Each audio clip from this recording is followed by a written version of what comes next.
नमस्कार प्रिय साथियों, आज की वीडियो के माध्यम से हम लोग चर्चा करेंगे political science BA third semester के बच्चों के लिए अति लघु उत्तरीय, लघु उत्तरीय और दीर्घ उत्तरीय टाइप के ऐसे प्रश्नों के बारे में जो कि आपकी परीक्षा में 100 to 100% आने वाले हैं। यानी ये क्वेश्चंस बहुत ही ज़्यादा महत्वपूर्ण होंगे क्योंकि पिछले कई वर्षों में विभिन्न विश्वविद्यालयों में ये क्वेश्चंस पूछे गए हैं। तो कई पेपर को मैं एनालिसिस करता हूं और उन पेपर से जो क्वेश्चंस होते हैं, जो बनते हैं, उनको आपके समक्ष रखने का प्रयास करता हूं। कई पुस्तक, कई चीज़ों को पढ़ने के बाद में फिर आपके समक्ष आने का प्रयास रहता है मेरा, ताकि आपको हर एक पहलुओं को बहुत ही बारीकी के साथ समझाया जा सके। बीए के थर्ड सेमेस्टर में राजनीति विज्ञान अगर आपका सब्जेक्ट यानी पॉलिटिकल साइंस या राजनीति शास्त्र जो भी आप उचित समझे कह लें, उसमें आपको पॉलिटिकल प्रोसेस इन इंडिया यानी भारत में राजनीतिक प्रक्रिया के बारे में पढ़ना होता है। वेरी इंपॉर्टेंट क्वेश्चंस और आंसर्स उनके मैं आपको समझाते हुए आगे बढ़ूंगा। सब कुछ विधिवत होगा। महासंग्राम महामैराथन रिवीजन क्लास में आप सभी का बहुत बहुत अभिनंदन, बहुत बहुत स्वागत। परीक्षा से पहले आप इसको देख करके अवश्य जाइएगा। बीए थर्ड सेमेस्टर में है, आपके विश्वविद्यालय कोई भी हो, जैसे कि आप डॉक्टर राम मनोहर लोहिया में पढ़ रहे हैं, सिद्धार्थ यूनिवर्सिटी कपिलवस्तु, वीर बहादुर सिंह पूर्वांचल विश्वविद्यालय, महात्मा गांधी काशी विद्यापीठ, चौधरी चरण सिंह मेरठ विश्वविद्यालय, जननायक चंद्रशेखर बलिया विश्वविद्यालय, ठीक है, जो है आपका महाराजा सुहेल देव स्टेट यूनिवर्सिटी हो गया, छत्रपति साहू जी महाराज कानपुर विश्वविद्यालय, प्रोफेसर रज्जू भैया स्टेट यूनिवर्सिटी हो गई। इसके अलावा आपका एमजेपीआरयू हो गया, ठीक है, आपका और भी कई विश्वविद्यालय जिनका नाम मैं नहीं ले पा रहा हूं, यहाँ तक कि जिसमें भी आप देखते हैं थर्ड सेमेस्टर में पॉलिटिकल प्रोसेस इन इंडिया पढ़ना है, उन सभी के लिए लेक्चर बहुत ही महत्वपूर्ण होगा। शाकुंभरी यूनिवर्सिटी हो गया, राजा महेंद्र प्रताप सिंह स्टेट यूनिवर्सिटी हो गया, या ऐसे और कई विश्वविद्यालय जिनमें परीक्षाएं लिखित होती हैं, उन सभी के लिए इंपॉर्टेंट होगा। लिखित ही नहीं बल्कि ऑब्जेक्टिव वालों के लिए भी इंपॉर्टेंट होगा, चूँकि बहुत सारे फैक्टर्स और बहुत सारे तथ्य यहाँ पर आप जानेंगे। ठीक है, चले जानने का प्रयास करते हैं। पहला क्वेश्चन आपकी स्क्रीन पर आ चुका, जो क्वेश्चंस आपकी परीक्षा के लिए बहुत ही महत्वपूर्ण होने वाला है। ये क्वेश्चंस 100 to 100% आपसे पूछा जाएगा। पहला क्वेश्चन आ चुका भैया, लोकतंत्र यानी कि जिसको आप प्रजातंत्र कहते हैं, अंग्रेजी में बोले तो डेमोक्रेसी से को कहते हैं, इसकी परिभाषा दीजिए। ये प्रश्न तय है कि आना है, एकदम से फिक्स है कि आना है। लोकतंत्र उस शासन व्यवस्था को कहते हैं, यानी लोकतंत्र क्या है? सबसे पहली बात यहाँ पर लिखी है कि एक शासन व्यवस्था है, शासन करने की एक सिस्टम है, एक व्यवस्था है लोकतंत्र, ठीक है, जिसमें जनता स्वयं यानी कि जनता खुद प्रत्यक्ष रूप से या अप्रत्यक्ष रूप से, यहाँ पर दो चीज़ों पर फोकस करें, प्रत्यक्ष या अप्रत्यक्ष।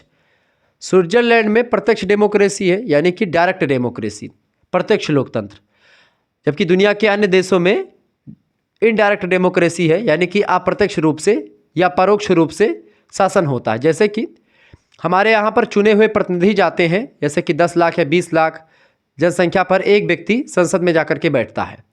लेकिन स्विट्जरलैंड में क्या है कि जनता स्वयं डिसाइड करती है। प्रत्यक्ष लोकतंत्र स्विट्जरलैंड में आपको दिखेगा, क्योंकि स्विट्जरलैंड छोटा देश है, ठीक है, चूँकि भारत बहुत विशाल देश है, बहुत बड़ा देश है, इस वजह से यहाँ पर प्रत्यक्ष लोकतंत्र या डायरेक्ट डेमोक्रेसी सफल नहीं हो पाएगी, बहुत दिक्कतों का सामना करना पड़ेगा।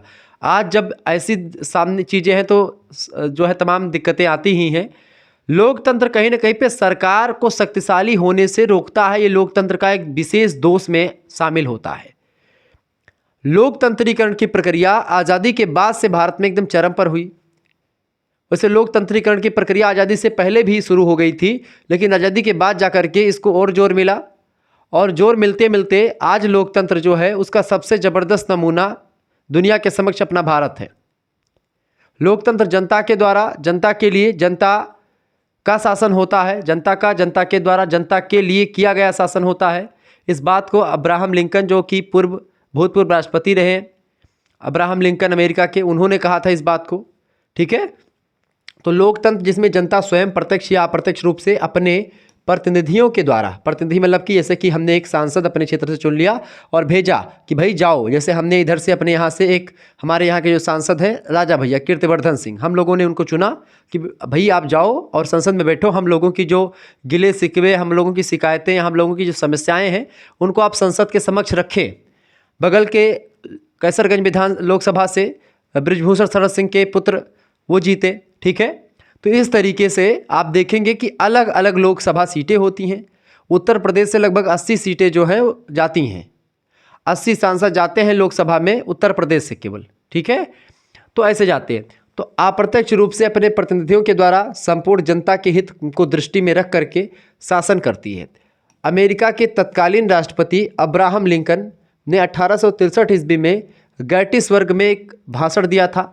उसी भाषण में इन्होंने कहा कि लोकतंत्र शासन का वह रूप होता है, यानी शासन का एक तरीका, शासन का एक रूप होता है जिसमें जनता का जनता के लिए या जनता के द्वारा और जनता के लिए शासन होता है। ठीक है। लॉर्ड ब्राइस बहुत ही ज़बरदस्त विद्वान है। इनकी विद्वता को अगर हम बताना चाहें तो उतनी ज़बरदस्त तरीके से आपको समझा नहीं पाएंगे, लेकिन बहुत बड़ी विद्वान माने जाते हैं लॉर्ड ब्राइस अपने क्षेत्र में। लोकतंत्र पर बड़ा काम किया इन्होंने। कहा कि प्रजातंत्र सरकार का वह रूप होता है जिसमें राज्य सत्ता किसी विशेष वर्ग में केंद्रित ना होकर के, यानी जो राज्य की सत्ता होती है, राज्य की पावर जो होती है, वो किसी विशेष वर्ग में केंद्रित नहीं होती है, बल्कि संपूर्ण समाज के सदस्यों में निहित रहती है। संपूर्ण समाज के लोग जब चाहते हैं तब तख्ता पलट करने की सामर्थ्य रखते हैं। अलग अलग क्षेत्र के सांसद जब चाहेंगे तो प्रधानमंत्री बदल सकते हैं। लोकसभा भंग हो सकती है, इसीलिए उसको निम्न सदन कहा जाता है, चूंकि वो भंग हो जाती है प्रत्येक 5 साल पर। 5 साल से पहले भी भंग हो जाती है, लेकिन राज्यसभा नहीं भंग होती है, चूंकि वो उच्च सदन है, इसीलिए उसको उच्च सदन कहते हैं। ठीक है। डाइसी महोदय भी बच्चे विद्वान माने जाते हैं। इन्होंने कहा कि प्रजातंत्र सरकार का वह रूप है, यानी सभी ने सरकार का, शासन का रूप, किसी ने सरकार का रूप ऐसे बताया। ठीक है। जिसमें शासन वर्ग संपूर्ण राष्ट्र का अपेक्षाकृत एक बड़ा भाग होता है। कुल मिलाकर के लोकतंत्र की परिभाषा इस तरीके से 3 विद्वानों की परिभाषा है। 2 विद्वानों की अगर आप लिख देंगे परीक्षा में तो आपको अच्छा नंबर मिलेगा। लघु उत्तरीय में भी ये सफिशियंट उत्तर है लिखने के लिए। थोड़ा सा और बढ़ा करके विशेषताएं 2 लिख देंगे, बस थोड़ा बना करके बस हो जाएगा। इतना कंटेंट आपके लिए लघु उत्तरीय के लिए बहुत हो जाएगा। आगे देखते हैं, अगला क्वेश्चन आ चुका। प्रत्यक्ष प्रजातंत्र क्या है? अब इसको भी समझने लगे हाथ। प्रत्यक्ष प्रजातंत्र क्या होता है? डायरेक्ट डेमोक्रेसी किसे कहते हैं? तो जब जनता शासन के कार्यों में स्वयं भाग लेती है तो उसे प्रत्यक्ष प्रजातंत्र कहते हैं। और अप्रत्यक्ष, जिसमें जनता के प्रतिनिधि भाग लेते हैं, वो अप्रत्यक्ष लोकतंत्र होता है। स्विट्जरलैंड में प्रत्यक्ष लोकतंत्र है और भारत में अप्रत्यक्ष लोकतंत्र है। ठीक है। प्राचीन यूनान में तथा रोम के नगर राज्यों में इसी प्रकार का प्रजातंत्र प्रचलित था पहले। प्राचीन यूनान में और रोम के नगरों में पहले प्रत्यक्ष प्रजातंत्र जो है विद्यमान था। प्रत्यक्ष प्रजातंत्र बड़े बड़े देशों में संभव नहीं हो सकता है। छोटे छोटे देशों में यह कानून या इस प्रकार की व्यवस्था लागू की जा सकती है। स्विट्जरलैंड के कुछ कैंटेनों में आज भी प्रत्यक्ष प्रजातंत्र प्रचलित है, इसीलिए उसे प्रजातंत्र का या प्रत्यक्ष प्रजातंत्र का घर कहा जाता है। प्रत्यक्ष प्रजातंत्र का घर किसको कहते हैं? स्विट्जरलैंड को। क्यों? क्योंकि आज भी उसके कई कैंटेनों में, कई एरिया में, कई राज्यों में आप देखेंगे कि ऐसी व्यवस्था मिलती है। प्रजातंत्र की विशेषताओं को बताएं। अब दीर्घ उत्तरीय में आपसे प्रश्न क्या पूछेगा कि प्रजातंत्र से आप क्या समझते हैं? प्रत्यक्ष प्रजातंत्र की परिभाषा बताते हुए, उसका एक उदाहरण बताते हुए प्रजातंत्र की विशेषताओं पर प्रकाश डालें। या प्रत्यक्ष प्रजातंत्र से आप क्या समझते हैं, इसकी विशेषताओं पर चर्चा करें। ऐसे प्रश्न आपसे बन सकते हैं। तो विशेषताओं देख लो भाई, विशेषताएं क्या होंगी इसकी। देखें, प्रत्यक्ष प्रजातंत्र, प्रत्यक्ष प्रजातंत्र निम्न विशेषताएं होती हैं इसकी। पहली, शासन में जनता का प्रतिनिधित्व होता है इसमें, यानी जनता जो होती है वह एक प्रकार शासन में इसमें भाग लेती है। जनता के चुने हुए प्रतिनिधि शामिल होते हैं। हर एक एरिया से सांसद जाते हैं। ठीक है। और वो सांसद संसद में बैठ कर के और उस एरिया की समस्याओं को संसद के जो सदन के जो लोकसभा के अध्यक्ष होते हैं उनके समक्ष रखता है और इस पर चर्चा होती है, कानून बनता है उस पर्टिकुलर क्षेत्र के लिए। जिस क्षेत्र में समस्याएं हैं उस समस्याओं का निदान करा जाता है। क्लियर? ये बात ध्यान रखेंगे। दूसरी विशेषता, जनता के हितों की इसमें रक्षा होती है। बिल्कुल रक्षा होती है, क्योंकि जनता में वोट मांगने के लिए दोबारा आना पड़ता है। जो सांसद विधायक है उनको वोट मांगने आना पड़ेगा 5 साल के बाद में। तो 5 साल के बाद में जब आएंगे तो जनता हिसाब मांगेगी कि भाई सिंहासन खाली करो कि जनता आती है। जनता आएगी, जनता पूछेगी कि बेटा आपने क्या, मतलब कि भाई आपने क्या क्या किया, जो आप इस गद्दी पर बैठे थे आपने हम लोगों के लिए क्या किया। हमने आपको अगर चुना था अपने क्षेत्र से तो किस लिए चुना था। आपने कई वादे किए थे और सारे वादे आपके अधूरे रह गए। तो अगर वादा पूरा कर दिया तो भाई दोबारा बनोगे आप सांसद। वादा नहीं पूरा किया तो फिर उसके बाद में पुष्पाराज जो झुकेगा नहीं तो फिर झुकना पड़ेगा। कहने का मतलब ये है। तीसरी बात, प्रतिनिधि जनता के प्रति उत्तरदायी होते हैं। प्रतिनिधि मतलब कि जो लोकसभा के प्रतिनिधि होते हैं, जैसे सांसद जो हो गए जिनको हम लोग चुनते हैं, वो जनता के प्रति उत्तरदायी। उत्तरदायी का मतलब क्या होता है? जनता के बीच में जाकर के उनको उत्तर देना पड़ेगा। जनता पूछेगी कि क्या किया, तो बोलेंगे भाई हमने ये किया। उत्तर देना पड़ेगा, जनता के बीच में उनको जाना पड़ेगा। ठीक है। तो ये विशेषताएं होती हैं। आप लिख देंगे, बढ़िया तरीके से नंबर मिल जाएगा। अगला आपका है अप्रत्यक्ष प्रजातंत्र क्या है। प्रत्यक्ष तो आपने समझ लिया, अब अप्रत्यक्ष समझो। अप्रत्यक्ष क्या हुए भैया, समझो बहुत ही बारीकी के साथ मैं आपको बता रहा हूँ। क्लियर, चले। अप्रत्यक्ष प्रजातंत्र या लोकतंत्र, जनता जब अपने प्रतिनिधियों के माध्यम से शासन में भाग लेती है तो उसे अप्रत्यक्ष प्रजातंत्र कहते हैं। बढ़ती हुई जनसंख्या को देखते हुए प्रत्यक्ष मतलब करते हुए प्रजातंत्र के अप्रत्यक्ष लोकतंत्र या अप्रत्यक्ष प्रजातंत्र को ही जो है सभी देश अपना रहे हैं। प्रतिनिधियों को जनता ही निर्वाचित करती है और वे जनता के प्रति उत्तरदायी होते हैं। प्रत्येक 5 साल में जनता के बीच में या 5 साल के अंदर भी जनता जाकर के उनसे पूछ सकती है कि आपको किसके लिए चुना गया था और आपने ये चीज़ें नहीं की। जनता के प्रति उत्तरदायी उनके चुने हुए प्रतिनिधि होते हैं। यहाँ पर एक चीज़ और मैं आपको बताना चाहूँगा, आप में से जो बच्चे हमसे जुड़ना चाहते हैं वो जुड़ सकते हैं। 91 61 93 60 62 पर आपको SMS करना है, ठीक है। आपके लिए PDF की व्यवस्था कर दी गई है और नोट्स की व्यवस्था कर दी गई है। अपना नाम, अपनी यूनिवर्सिटी का नाम और अपने सब्जेक्ट के नेम लेकर के आप भेज दीजिएगा, ठीक है। जिन बच्चों को जुड़ना है अपना नाम, यूनिवर्सिटी नाम, सब्जेक्ट नेम। अगर आप 4th सेमेस्टर में भी जुड़ना चाहते हैं तब भी आप SMS कर दीजिएगा, क्योंकि 4th सेमेस्टर का भी मैं शुरू कर दूंगा तो ग्रुप बना दूंगा। अभी जैसे आप SMS करेंगे 4-5 बच्चे SMS हो गए, तुरंत मैं ग्रुप बना दूंगा और ग्रुप बनाने के बाद में आपको वहाँ पर कंटेंट जो अभी 2025 वाला जो मैंने पढ़ाया था उसको मैं सेंड कर दूंगा। और बाकी जनवरी के महीने से क्लासेस आपकी चैप्टर 1 से शुरू होने वाली हैं, तो फिर उसमें आपको मिलती रहेंगी क्लासेस, ठीक है। और 3rd सेमेस्टर का जो बच्चे अभी हैं तो 3rd सेमेस्टर के लिए जुड़ जाएँ। 3rd सेमेस्टर के लिए मात्र 100 रुपीज़ है और 4th सेमेस्टर में ज्वाइन होने के लिए भी 100 रुपीज़ आपके लगेंगे। अब ये मत करिएगा कि गुरुजी हम 3rd सेमेस्टर में ज्वाइन कर लो, 4th में भी ज्वाइन कर लो 100 रुपये में, ऐसा नहीं होगा। देखिए 3rd सेमेस्टर के लिए अभी है कि सारे सब्जेक्ट के PDF आपके पास सेंड कर दिए जाएंगे। तो जिन बच्चों को जुड़ना है वो जुड़ सकते हैं। 4th सेमेस्टर में तब आप जुड़ेंगे तो आपके लिए मात्र 100 रुपीज़ में ही आपको 6 महीने तक पढ़ाया जाएगा। यानी कि आपको एक प्रकार से जब तक आपका 4th सेमेस्टर का पेपर नहीं हो जाएगा तब तक आप उसमें जुड़े रहेंगे। PDF वगैरह आपको वहाँ पर मिलते रहेंगे हर एक सब्जेक्ट की, ठीक है। यह बात ध्यान रखें। विथ को करिकुलर 4th सेमेस्टर में आपको को करिकुलर में फिजिकल एजुकेशन एंड योगा पढ़ना, तो उसके लिए भी व्यवस्था आपकी हो जाएगी। बहरहाल यहाँ पर अगर आप हैं और 3rd सेमेस्टर में आप हैं तो 3rd सेमेस्टर के लिए भी व्यवस्था है। पूरा नोट्स आपको मिल जाएगा जिसमें इंपॉर्टेंट चीज़ें बताई जाएंगी जो आपकी परीक्षा में आने वाले होंगे।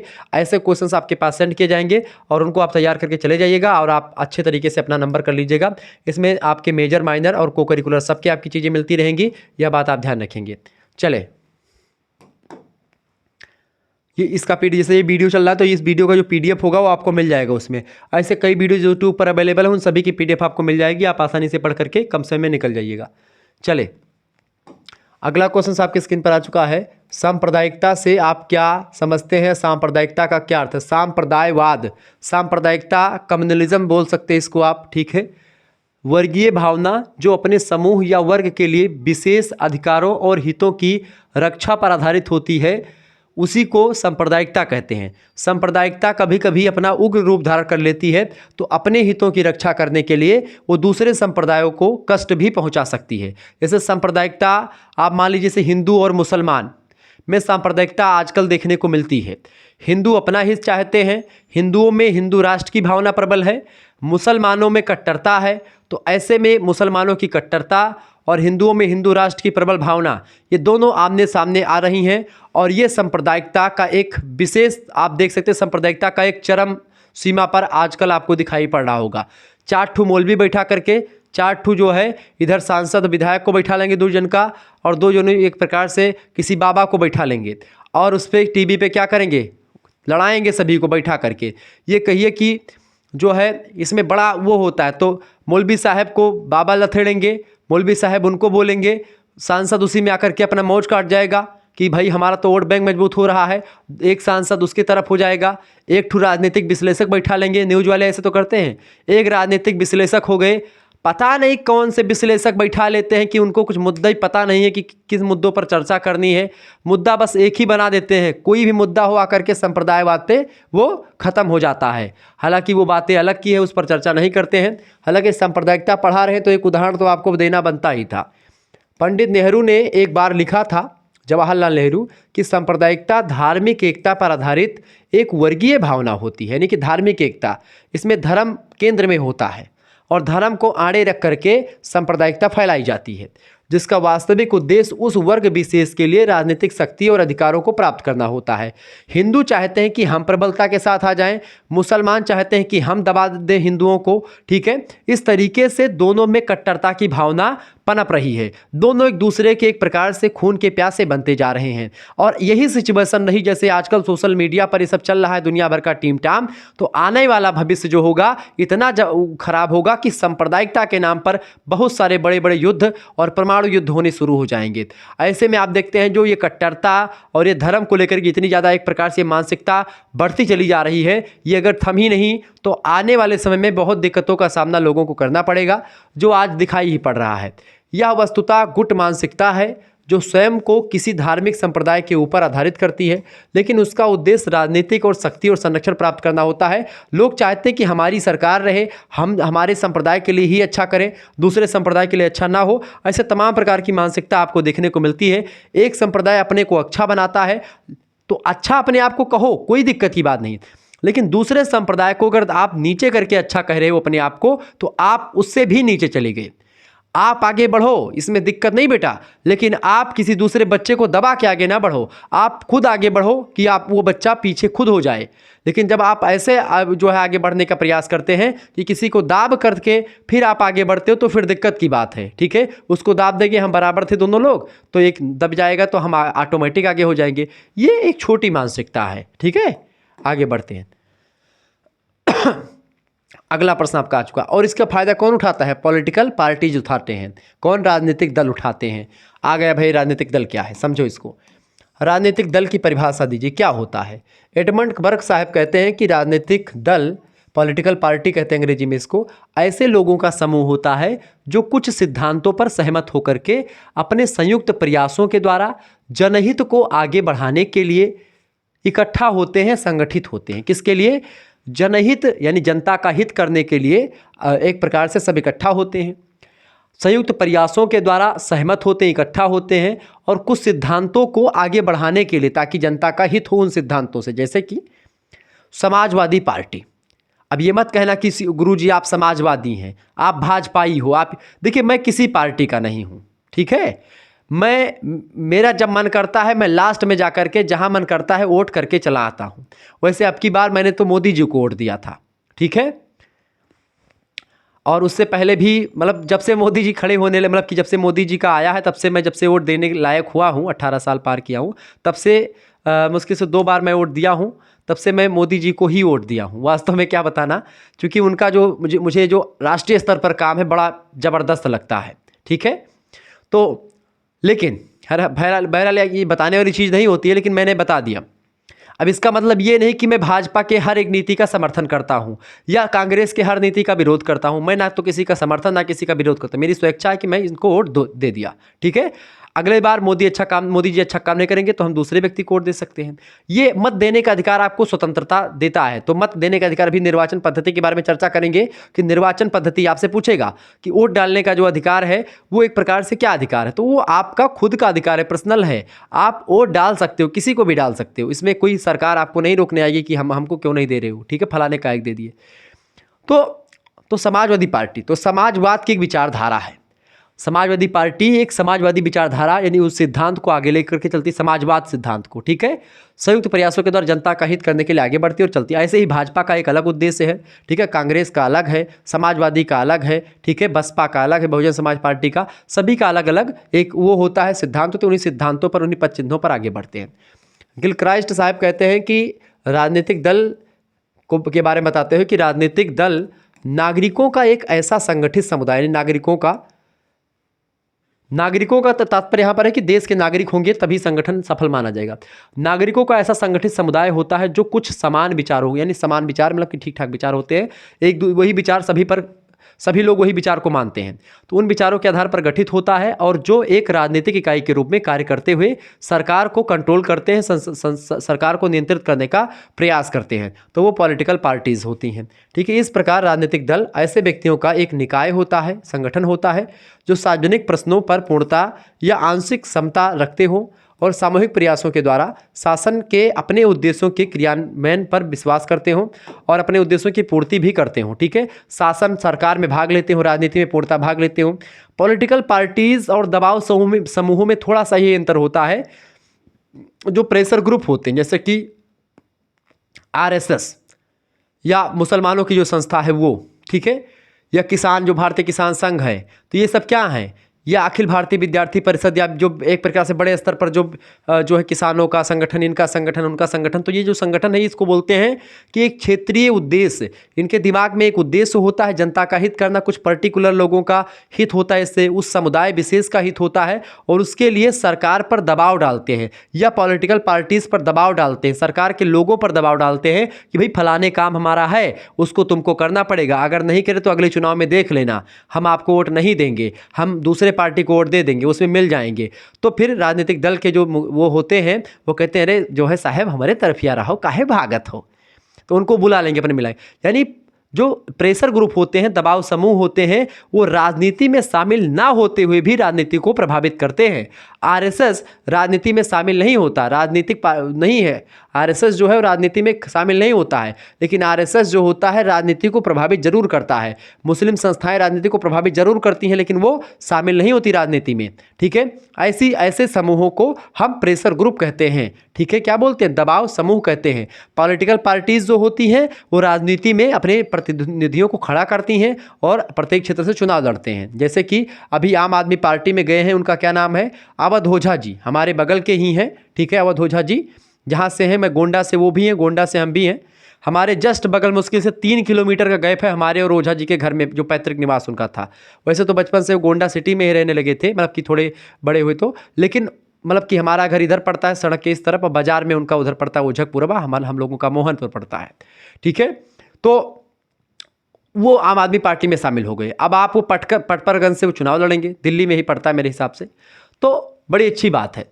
तो इस प्रकार से वो पॉलिटिकल पार्टीज़ के हैं, मतलब पॉलिटिकल पार्टी में शामिल है। क्लियर, आगे देखते हैं। अगला क्वेश्चन आपके स्क्रीन पर आ चुका है। प्रश्न, ईस्ट इंडिया कंपनी के शासन की समाप्ति कैसे हुई? महारानी या वायसराय द्वारा भारतीयों के लिए कौन कौन सी घोषणाएं की गई थी? देखिए महारानी, देखिए जब 1857 की क्रांति हुई उसके बाद में महारानी ने अपने हाथों में सारा शासन ले लिया, कंपनी के हाथों को, कंपनी को हटा देगी, कंपनी शासन सही तरीके से नहीं कर रही, कुशासन का आरोप लगा रही, कंपनी के हाथों से शासन छीन करके अब शासन जो है ब्रिटेन की जो महारानी थी विक्टोरिया, उनके हाथों में चला गया। ठीक है, अब महारानी के हाथों में चला गया, और अब जिसको गवर्नर जनरल कहते थे उसी को वायसराय कहा जाने लगा। 1858 का अधिनियम बन करके आता है जो भारतीयों के लिए एक अलग टाइप का होता है। सन 1857 का स्वतंत्रता संग्राम अनेक कारणों में से असफल रहा। इस आंदोलन में अंग्रेजों की विजय होती है, भारतीय सैनिकों को पराजय का मुंह देखना पड़ता है। आंदोलन समाप्त होने के बाद भारत में ईस्ट इंडिया कंपनी के शासन की समाप्ति करके ब्रिटिश क्राउन, क्राउन माने होता ताज, ठीक है, यानी कि जो राजा थे वहाँ के, उनको चलाता रानी को, शासन प्रारंभ हो जाता क्राउन का। इस शासन हस्तांतरण के लिए ब्रिटिश संसद ने 1858 ईस्वी का अधिनियम बनाया, पारित किया। इस अधिनियम के बन जाने से महारानी विक्टोरिया भारत की सामग्री कहलाई। महारानी ने भारतीयों के लिए कई कल्याणकारी यानी कि वेलफेयर टाइप की घोषणाएं की, जिससे भारतीयों का कल्याण हो, अच्छा करने के लिए, जिसके उनके प्रतिनिधि के रूप में वायसराय लॉर्ड कैनिंग ने 1 नवंबर 1858 को पढ़कर सुनाया। लॉर्ड कैनिंग पहले वायसराय बने। वायसराय की जब एक प्रकार से आप मान लीजिए पहले इनको गवर्नर जनरल कहा जाता था, लेकिन इनको 1858 ईस्वी के बाद से इनको क्या कहा जाने लगा, वायसराय कहा जाने लगा। ठीक है, पहली बात इसमें यह थी कि भविष्य में हम युद्ध के द्वारा अपनी सीमाओं का विस्तार नहीं करेंगे। 1858 ईस्वी में तय कर दिया गया कि अब हम युद्ध नहीं करेंगे, कि युद्ध के द्वारा अपनी सीमाओं का विस्तार हम नहीं करेंगे, ये अंग्रेजी सरकार ने कहा। दूसरी बात, भारतीय नरेशों यानी नरेशों माने राजा को, भारतीय राजाओं के अधिकारों की रक्षा की जाएगी और उनका सम्मान किया जाएगा, यानी जो भारतीय लोग हैं, भारतीय जो राजा हैं, उनका जो अधिकार है उनकी रक्षा करी जाएगी कंपनी के, मतलब कि जो है ब्रिटेन के महारानी के द्वारा, और उनका सम्मान भी किया जाएगा ठीक ठाक तरीके से। तीसरी बात इसमें कही गई कि धर्म के आधार पर किसी के साथ कोई भेदभाव नहीं किया जाएगा, ये बात भी उसमें बताई गई। इसके अलावा 1858 का अधिनियम में कहा गया कि भारत के लिए कानून बनाते समय भारत के जो रीति रिवाज हैं उन पर विशेष ध्यान दिया जाएगा, कि भारत के रीति रिवाजों को उससे हानि ना हो जो कानून बनाया जाए। ठीक है, ताकि ब्रिटेन में जब ब्रिटेन की से कानून जब लागू होता है तो फिर दिक्कत की बात है कि यहाँ पर कैसे चीज़ें रहेगी। तो ऐसे में चूँकि इससे पहले कई सारे मुद्दों पर कानून जो बना तो वो अपने यहाँ के तरीके का नहीं था, इस वजह से रीति रिवाज वहाँ के थे, तो रीति रिवाज वहाँ के लोग वहाँ के तरीके से जानेंगे, भारत के लोग, तो भारतीयों को भी इसमें शामिल किया गया था कि कुछ भारत के लोग रहें जो भारत के रीति रिवाजों के बारे में बताएं, अवगत करवाएं, ताकि उसके विरोध में कोई कानून ना बनाया जाए। हालांकि ये काम अच्छा किया गया था, लेकिन वो ये भी सफल नहीं रहा, क्योंकि कोई भी हो, अगर दूसरा कोई बंदा अपने यहाँ पर शासन करेगा तो हम लोगों को कष्ट तो होगा ही। अगला क्वेश्चन आ चुका है। प्रश्न देखेंगे, भारतीय संविधान के आधार पर मतलब आधार कौन कौन से हैं। देखिए भारतीय संविधान के आधार निम्न है। पहला है सामाजिक, दूसरा है आर्थिक, तीसरा है दार्शनिक। ये 3 आधार है, सामाजिक, आर्थिक और दार्शनिक। ये तमाम आधारों पर भारतीय संविधान टिका हुआ है। अगला बात, भारतीय संविधान के आर्थिक आधार को समझाइए। राजनीतिक लोकतंत्र की सफलता के लिए आर्थिक लोकतंत्र भी जरूरी होता है। भारतीय संविधान निर्माता देश में आर्थिक लोकतंत्र स्थापित करना चाहते थे, यानी अर्थतंत्र में सभी लोग एक प्रकार से समान हो और जनता को आर्थिक तंत्र भी एक प्रकार से ठीक ठाक तरीके से मिले। इसी उद्देश्य से उन्होंने संविधान की प्रस्तावना, मूल अधिकार और नीति निर्देशक सिद्धांतों में आर्थिक उपबंधों की भी मतलब को भी स्थान दिया है। कुल मिलाकर के कहने का मतलब ये है कि आप देखेंगे कि जनता को संविधान में सबसे पहली बात प्रियम्बल लिखा है। प्रियम्बल में तमाम प्रकार की आप देखते हैं, हम भारत के लोग भारत को एक संपूर्ण प्रभुत्व संपन्न समाजवादी पंथ निरपेक्ष राज्य बनाने के लिए, ठीक है, अभिव्यक्ति, विचार और इन सभी की स्वतंत्रता दी जाएगी। तमाम प्रकार की स्वतंत्रता की बात करी गई है, ठीक है। तो ये सब प्रस्तावना में लिखा है। मूल अधिकार दिए गए हैं, अनुच्छेद 12 से लेकर के अनुच्छेद 35 तक मौलिक अधिकारों की व्यवस्था की गई है। पहले 7 मौलिक अधिकार थे, अब वर्तमान में 6 मौलिक अधिकार की बचे हैं। एक मौलिक अधिकार संपत्ति का था, उसको हटा दिया गया संविधान से, ठीक है। इसके बाद में नीति निर्देशक सिद्धांतों की बात करी गई, अनुच्छेद 36 से लेकर के अनुच्छेद 51 तक भाग 4 के नाम से जाना जाता है। इसी भाग 4 में जो है नीति निर्देशक सिद्धांतों के बारे में बताया गया, directive principles of state policies.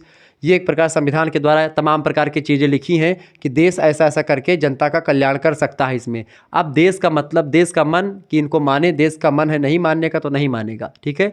लेकिन मौलिक अधिकारों को न्यायालय में अगर देश नहीं मानता तो मौलिक अधिकारों के खिलाफ आप देश के खिलाफ, राज्य के खिलाफ मतलब कि कर सकते हैं केस, ठीक है।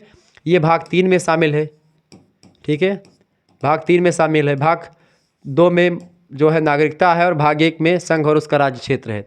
आर्थिक उपबंधों को भी स्थान इन सभी में मौलिक अधिकारों में नीति से सिद्धांतों में सब में दिया गया है। इसके अलावा भारतीय संविधान के सामाजिक आधार के बारे में बताएं। देखिए भारत संविधान का जनता के लिए बनाया गया है और संविधान के अनुसार भारत एक संपूर्ण प्रभुत्व संपन्न लोकतंत्रात्मक गणराज्य होना, यानी संपूर्ण प्रभुत्व संपन्न का मतलब होता है कि भारत देश पर आंतरिक और बाह्य रूप से भारतीय सरकार या जो हम लोग सरकार चुनेंगे उसका ही नियंत्रण होगा, किसी बाहरी सरकार का नियंत्रण नहीं होगा। ये होता है प्रभुत्व संपन्न, ठीक है, यानी कि सॉवरेनिटी जिसकी होगी, संप्रभुता। दूसरी बात होता है लोकतंत्रात्मक। लोकतंत्रात्मक मतलब कि यहाँ का जो सरकार का मुखिया होगा वो एक प्रकार जनता के द्वारा चुने हुए प्रतिनिधियों के द्वारा चुना जाएगा। मतलब कि हम लोग सांसदों को चुनते हैं, सांसद लोग मिलकर के प्रधानमंत्री बना देते हैं, तो वो होगा लोकतंत्रात्मक। गणराज्य क्या होता है? ऐसा देश सरकार का मुखिया यहाँ पर या देश मतलब सरकार का मुखिया जनता के द्वारा और देश का मुखिया भी जनता के द्वारा चुना जाए। देश का मुखिया कौन? राष्ट्रपति। राष्ट्रपति का भी चुनाव होता है एकल संक्रमणीय मत पद्धति के द्वारा। राष्ट्रपति को वोट कौन देता है? विधानसभा के और विधान परिषद के निर्वाचित सदस्य, साथ ही साथ में लोकसभा और राज्यसभा के निर्वाचित सदस्य वोट करते हैं, यानी जिनका चुनाव होता है वही वोट डालते हैं राष्ट्रपति को। और उसके बाद में तब वो गणराज्य होता है, यानी कि गणराज्य इंग्लैंड गणराज्य क्यों नहीं कहा जाता? चूंकि इंग्लैंड का जो देश का मुखिया है वो राजा होता है, राजा का पुत्र चूंकि राजा होता है अनुमानसिकता के अकॉर्डिंग है, इस वजह से वो गणराज्य नहीं होगा। रिपब्लिक स्टेट, गणराज्य मतलब रिपब्लिक, तो रिपब्लिक तभी कहा जाएगा जब एक प्रकार से उस मतलब कि जैसे कि राष्ट्रपति का पुत्र राष्ट्रपति नहीं बनेगा, राष्ट्रपति के लिए चुनाव होगा 5वें साल में, ठीक है, उसके बाद में जो जीतेगा वही बनेगा, जिसमें दम होगा वो बनेगा, ठीक है। तो राजा का लड़का राजा नहीं बनेगा। जिसमें राजनीतिक न्याय के साथ साथ सामाजिक तथ्य और आर्थिक न्याय की प्राप्ति नागरिकों को होगी। तो ये भारतीय संविधान का सामाजिक आधार है। भारत में संघीय व्यवस्था के प्रमुख एकात्मक लक्षणों का विवेचन कीजिए। प्रश्न पूछा गया, देखिए भारतीय संविधान की अगर बात कीजिए बेटा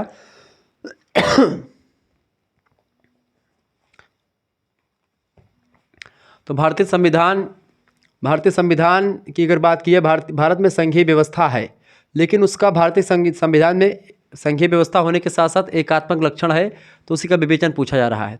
देखिए सबसे पहली बात संघीय मतलब कि संघीय केंद्र है, यानी केंद्र को यहाँ पर ज़्यादा शक्ति दी गई है, ये बात ध्यान रखेंगे। क्या किया जाएगा बेटा? केंद्र को यहाँ पर ज़्यादा पावरफुल शक्ति दी गई है। राज्य अनस्वर नहीं है यहाँ पर। तीसरी बात एकल संविधान है, इस वजह से यानी कि राज्य का कोई संविधान नहीं होता, देश का ही संविधान है, ठीक है। यानी देश हमेशा यहाँ पर एकात्मक लक्षण इसलिए होता है क्योंकि देश जो है अपना भारत देश वो जो सारी शक्तियाँ होती हैं, आपसी शक्तियाँ केंद्र के पास ही निहित होती हैं। कुछ शक्तियों पर, कुछ मुद्दों पर केवल राज्य को कानून बनाने का अधिकार है, सारे मुद्दों पर राज्य कानून नहीं बनाती है, ये बात ध्यान रखेंगे। चौथी बात, संविधान का लचीलापन है, संविधान में संशोधन भी किया जा सकता है बहुत ही सरल तरीके से। अनुच्छेद 368 में पूरी प्रक्रिया दी गई है। इसके अलावा राज्य प्रतिनिधित्व के में समानता का अभाव है, यानी कि हर एक राज्य में प्रतिनिधित्व समान है। जैसे यूपी के ज़्यादा सांसद जाएंगे तो उनका प्रतिनिधित्व ज़्यादा होगा, बिहार से, ऐसे ऐसे बड़े बड़े राज्यों का ज़्यादा प्रतिनिधित्व है, छोटे राज्यों से कम सांसद जाएंगे, ठीक है, एरिया के हिसाब से। आपातकालीन प्रावधान है, इसमें खास करके संकटकालीन चीज़ें शामिल है, जैसे कि राष्ट्रीय आपातकाल हो गया, वित्तीय आपातकाल हो गया, राष्ट्रपति शासन हो गया। इससे क्या होता है, राज्य सरकारों पर केंद्र सरकारें कंट्रोल कर लेती हैं, ठीक है। सातवीं बात, एकल नागरिकता का प्रावधान है, यानी भारत में अगर आप हैं बेटा तो आप भारत के ही नागरिक हैं, आप उत्तर प्रदेश के नागरिक नहीं होंगे। उत्तर प्रदेश के आप केवल निवासी हैं, आप नागरिक नहीं होंगे। सिटीज़न में और इसमें एक प्रकार से रहने में जो है बहुत अंतर होता है। विदेशी भी भारत में रह सकता है, वो निवासी कहा जाएगा, लेकिन वो नागरिक नहीं कहा जाएगा। नागरिकता प्राप्त करने के लिए उसको 10-5 साल यहाँ पर रहना पड़ेगा। जो प्रावधान है अनुच्छेद 5 से लेकर के अनुच्छेद 11 में पूरे प्रावधान लिखे हैं कि अगर आपको भारत में नागरिकता ग्रहण करनी तो क्या क्या करना पड़ेगा, आपको सारी बातें बताई गई हैं। तो सॉरी, तो एकल नागरिकता है, जबकि अमेरिका में दोहरी नागरिकता का प्रावधान है। अमेरिका में जैसे आप कैलिफोर्निया में पैदा हुए तो आप कैलिफोर्निया के भी नागरिक हैं और अमेरिका के भी नागरिक हैं। अपने यहाँ पर केवल एक ही आधार कार्ड बनता है, ठीक है, 2 आधार नहीं बनता कि एक आधार भारत सरकार के नाम का बना हो और एक आपका यूपी सरकार के नाम का बना हो, नहीं, एक ही बनेगा। 8वीं, एकीकृत न्यायपालिका, यानी न्यायपालिका जो है संयुक्त न्यायपालिका, मतलब कि एक सुप्रीम कोर्ट है, राज्यों के हाई कोर्ट है। हाई कोर्ट का मामला जब हाई कोर्ट से ऊपर जाता है तो कौन देखता है, सुप्रीम कोर्ट देखता है, जो कि एक ही है। तो सब हर एक राज्यों को एक प्रकार समानता के दृष्टिकोण से देखता है। इस सब तमाम विशेषताओं को अगर ध्यान में रखें, ये तमाम लक्षणों को देखें, तो इससे पता चलता है कि भारतीय जो संघवाद है वो एक प्रकार से उसमें एकात्मक लक्षण है, ठीक है। भारतीय संविधान वैसे तो एकात्मक लक्षण इसके कई सारे, लेकिन एकात्मक होते हुए भी ये अर्धसंघ की व्यवस्था को फॉलो करता है। तो प्रश्न पूछा जाएगा कि भारतीय संविधान को अर्धसंघात्मक क्यों कहा जाता है, तो बताएं। देखिए, भारतीय संविधान ना तो पूर्णतः संघात्मक है और ना ही पूर्णतः एकात्मक, और इसी कारण से इसको अर्धसंघात्मक कहा जाता है, क्योंकि ना तो पूर्ण रूप से संघात्मक शासन की पूरी विशेषताएं इसमें मिलेंगी और ना ही एकात्मक शासन की, कुछ एकात्मक की, कुछ जो है संघात्मक की। इस वजह से इसको अर्धसंघवाद भी कहा जाता है। अगला क्वेश्चन आ चुका है, मिली जुली सरकार की परिभाषा बताएं। देखिए, आर्ग महोदय कहते हैं कि मिली जुली सरकार एक ऐसी सहयोगी प्रबंध का नाम है जिसमें विभिन्न राजनीतिक दलों के सदस्य सरकार के गठन या मंत्रिमंडल के निर्माण के लिए एक हो जाते हैं। जैसे कि आप देखते हैं एनडीए की सरकार इस समय बनी हुई है। अब एनडीए की सरकार में कौन कौन सी पार्टी, कई पार्टी के शामिल, दक्षिण की 1-2 पार्टियां शामिल हैं और भी कई पार्टियां शामिल है, और मोदी जी की मतलब की भाजपा भी शामिल है। तो कई पार्टी मिलाकर के क्या बनी, एनडीए। ऐसे ही इंडी अलायंस, जिसमें भाजपा मतलब कि कांग्रेस और दुनिया भर की जितनी पार्टियां हैं, कांग्रेस, समाजवादी, बहुजन समाज और जितनी पार्टियां तमाम से सब मिल गई थी उसमें, ठीक है। तो इसमें मिलीजुली सरकार का मतलब क्या होता है कि कई पार्टी के सांसद मिल करके तब सरकार का निर्माण करें, तो उसको बोलते हैं मिलीजुली सरकार। मिलीजुली सरकार का कोई भरोसा नहीं होता कब भंग हो जाए, क्योंकि पता चला कि भाई अभी ये सरकार बना ले, पता चला भाजपा वाले कह रहे हैं कि हमको 10 करोड़ 20 करोड़ और तुमको ज़्यादा देंगे, सांसदों को खरीद ले पैसा दे करके। सांसद मन बनाए कि हमको मंत्री पद नहीं दिए हैं, फलाने वाले पार्टी को दे दिए हैं, अब हट जाएगा, ठीक है, हमारा कोई मतलब ही नहीं, हम हट जाते हैं, तो हट जाएगा, पीछे कर लेगा। तो ऐसे से 10-10 पार्टी 10-10 सांसद इधर उधर हो जाएंगे, बस छितर बितर हो गया पूरा संविधान सभा, मतलब संविधान वो भंग हो जाएगा, लोकसभा है, ठीक है। तो मिलीजुली सरकार ये होती है। मिलीजुली सरकार की विशेषताएं ये बताएं। देखिए मिलीजुली, पहली विशेषता, मिलीजुली सरकार मतभेदों के बावजूद एक संवेद स्तर पर होती है, क्योंकि तमाम जब पार्टी के लोग मिलते हैं तो उनका अलग अलग जो है मंतव्य होता है, अलग अलग विचारधाराओं को आधार बना करके पार्टियों का गठन किया जाता है। लेकिन जब इकट्ठा होते हैं तो उनकी वैचारिक द्वंद्व भी होता है, किन्हीं किन्हीं मुद्दों पर सभी पार्टियां एकमत भी नहीं होती, लेकिन चीज़ें पास कर दी जाती है, जो पावरफुल पार्टी होती हैं उसी का चलता है दबदबा, ठीक है। दूसरी बात, मिलीजुली सरकार सम्मिलन की राजनीति का परिणाम होती है। अगला प्रश्न, जनता पार्टी की सरकार कब बनी? 1977 ईस्वी में भारत में जनता पार्टी की सरकार बनी थी। जनता पार्टी बाद में भारतीय जनता पार्टी के नाम से जानी जाने लगी। सपा बसपा की मिलीजुली, देखें सपा बसपा की मिलीजुली सरकार उत्तर प्रदेश में कब बनी?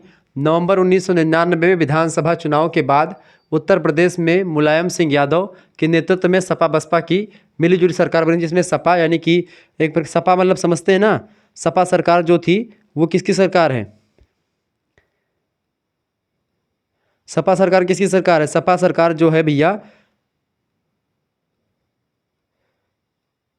सपा और बसपा, सपा सरकार आप देखते हैं मुलायम सिंह यादव, और बसपा किसकी है?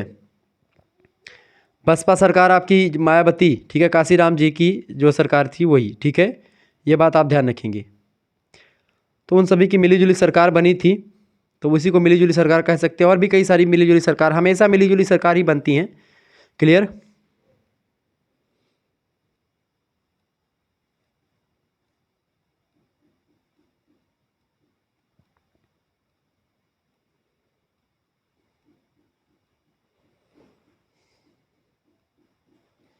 ठीक है, इन चीज़ों को ध्यान रखेंगे। तो आगे बढ़ते हैं। बिहार में मिलीजुली सरकार सर्वप्रथम कब बनी थी? तो बिहार में मिलीजुली सरकार 1967 में बनी थी, मार्च महीने में। अगला पर जनसंघ का आधुनिक रूप किस दल में बना जाता है? तो जनसंघ जो था वही बाद में चल करके भाजपा बन जाता है। ठीक है, आगे बढ़ते हैं। अगला क्वेश्चन आपकी स्क्रीन पर आ चुका, फटाफट से आप देखने का प्रयास करेंगे। प्रश्न बड़ा ही ज़बरदस्त आ चुका है, बहुत ही महत्वपूर्ण तरीके से आप लोग पढ़ रहे हैं इसको। ये सब क्वेश्चंस कल आपकी परीक्षा में आने वाले हैं। प्रश्न आ चुका भैया, भारतीय संविधान में 73वां संविधान संशोधन के बारे में बताएं। 73वें संविधान संशोधन के द्वारा 1994 को भारत में पंचायती राज व्यवस्था का लागू की गई। पंचायती राज व्यवस्था में क्या किया गया है? ग्राम पंचायतों को लेकर के काम किया गया है। देखिए, नगर पालिकाओं को लेकर के 74वें संविधान संशोधन में बातें बताएंगे। 73वां संविधान संशोधन ग्राम पंचायतों को लेकर के है, यानी कि ग्राम स्तर पर, या जैसे कि आप देखते हैं नगर पालिका और ग्राम मतलब कि ग्राम पंचायत, या एक प्रकार से ग्राम पंचायत और नगर पंचायत। तो ग्राम पंचायतों में बेसिकली ग्राम प्रधानी, ठीक है, ग्राम स्तर पर ग्राम प्रधानी का चुनाव होगा। क्षेत्र स्तर पर बीडीसी के जो होते हैं, क्या बोलते हैं, ब्लॉक प्रमुख चुने जाएंगे, बीडीसी उनको वोट देंगे।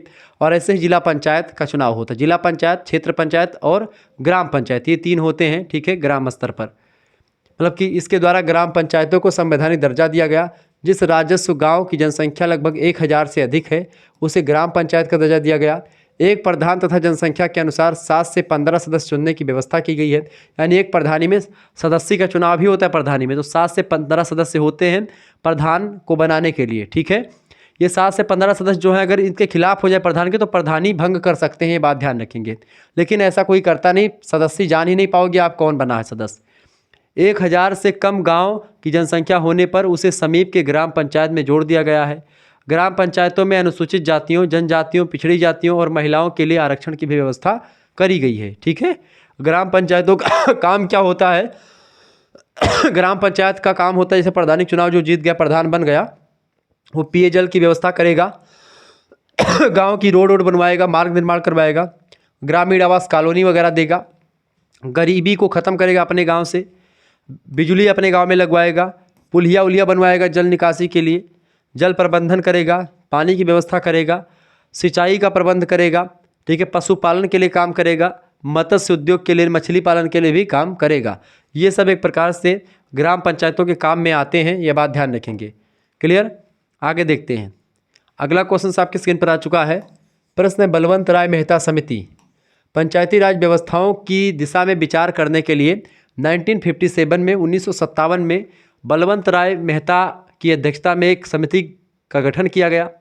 इस समिति ने अपनी रिपोर्ट में यह सिफारिश करी कि लोकतांत्रिक विकेंद्रीकरण के लिए, लोकतांत्रिक विकेंद्रीकरण मतलब कि लोकतंत्र में सत्ता जो है केवल एक हाथ में नहीं होनी चाहिए, सत्ता गांव-गांव के हाथों में पहुंचनी चाहिए। जैसे गांव का प्रतिनिधि ही आप चुनते, प्रधान बनाते हैं, तो गांव में सरकार का एक मुखिया हो, एक सेक्रेटरी भी आता है। सेक्रेटरी जान लो राष्ट्रपति हुए, और प्रधान कौन हुए? प्रधानमंत्री हुए। ये समझो, काम कौन करेगा? सब प्रधानमंत्री करेंगे, मतलब प्रधान करेगा, लेकिन सिग्नेचर किसका होगा? सेक्रेटरी का होगा। ठीक है, ये बात ध्यान रखें, सचिव जिसको कहते हैं। अरे आप देखे होंगे, वो क्या नाम है, मूवी क्या आई थी अभी, वो क्या नाम है उस पे थी भाई, अरे जिसमें गाना था कि भाई ललना महाराज हुई हैं, डीएम हुई हैं, ठीक है, हमारा जनाता बबुआ जीएम हुई हैं। वो गाना किसमें? मनोज तिवारी ने गाया है अभी।